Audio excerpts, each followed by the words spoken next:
of women were, a number of Xhosa women, amongst them a Sangoma, a priestess diviner called Nongawuse, were tending crops when they heard voices calling out to them in the bush. Nongawuse, because she was a spiritual person and a healer, responded to these voices. She went together with her sister Nonteto to investigate, and they found a deep hollow in the ground, and from this hollow they heard the voices coming. And as the women knelt next to the hollow, the three amazing figures emerged from the grass. Tall men wearing long black robes made of animal skin with very big hoods on their heads appeared out of the hollow, and one of their faces were painted white, or so it seemed to the terrified Xhosa women. And these men were unusually tall. And they told the woman, Nongawuse, whom they distinguished by her attire as a traditional healer, that she must go to the Xhosa people and tell them to start killing their cattle and start destroying their crops. Mr. Ike, I want to show you this book, a book which was published many years ago, a book written by me, and which made me one of the most hated black men in South Africa by the white establishment. In this book, I write, amongst other things, about a man called Sir George Grey. And in this book, I questioned certain things about this man, because Sir George Grey was the creator of race discrimination and apartheid in South Africa. Apartheid was not really created by the Afrikaners. It was created by this man many, many years ago. Well, Sir George Grey was Illuminati, a black magician, and fits the bill exactly with what happened in all these other countries you're talking about. Sir, when I questioned, when I raised questions in this book about Sir George Grey, I was savagely attacked by nearly every professor in various universities of South Africa. The intellectual prostitutes, yeah? Yes. The liars in ivory towers, as I call them. I said that the Xhosas did not commit suicide in 1857. They were murdered. They were manipulated by Sir George Grey into destroying themselves. Isn't it interesting, Credo?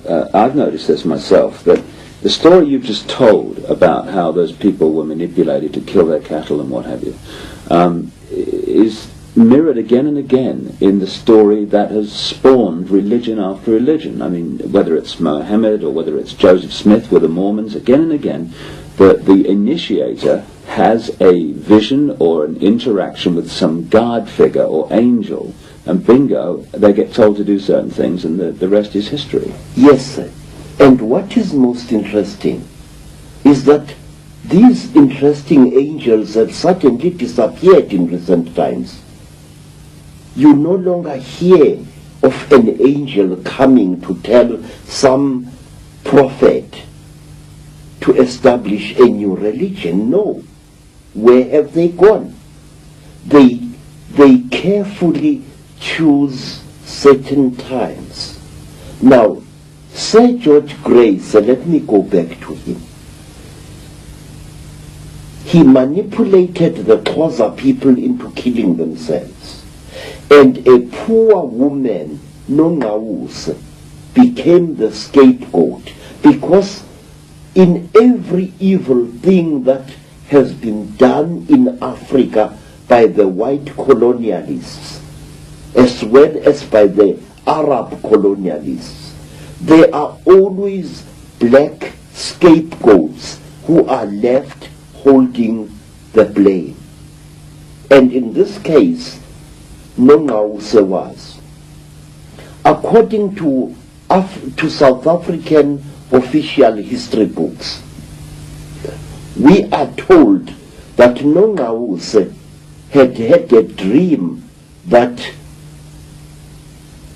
her people must kill their cattle, her people must destroy their crops. And as a result of Nongawuse's dream, thousands died. And another lie was added to compound this infamous lie. We were told that Nongawuse had been a child when she had this dream. But that's a lie, sir.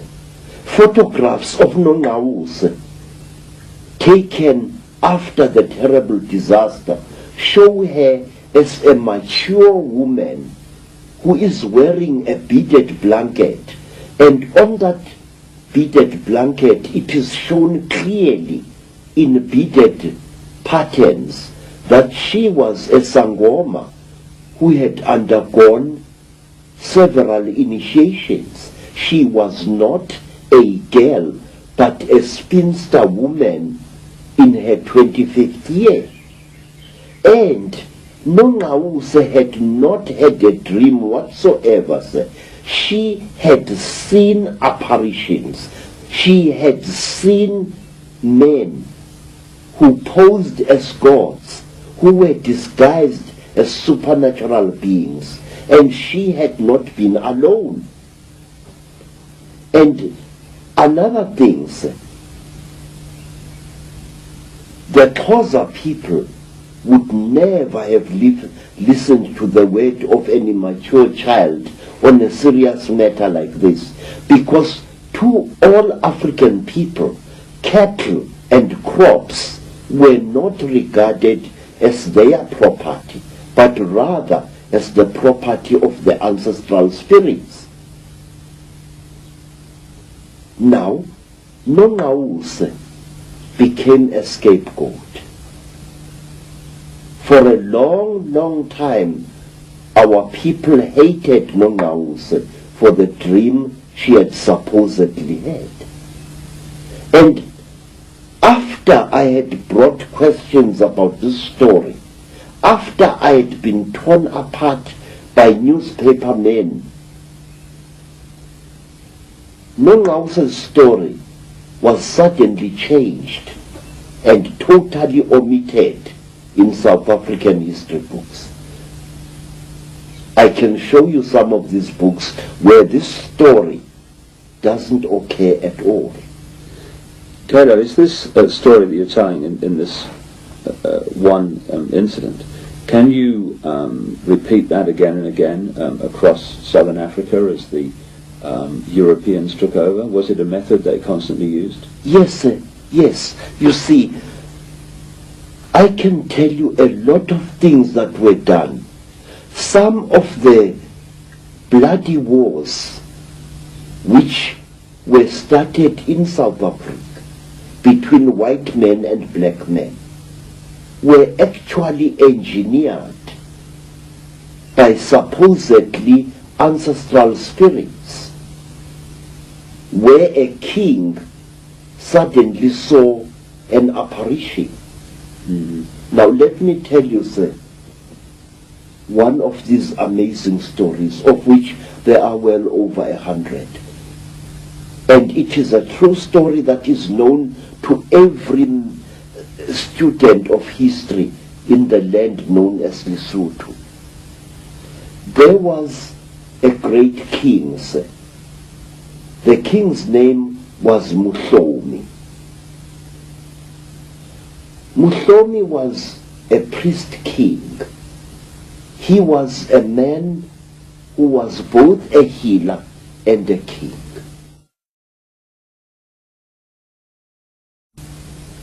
Muhlomi was getting old, and he had received many wounds in battle, fighting to protect his people against invaders.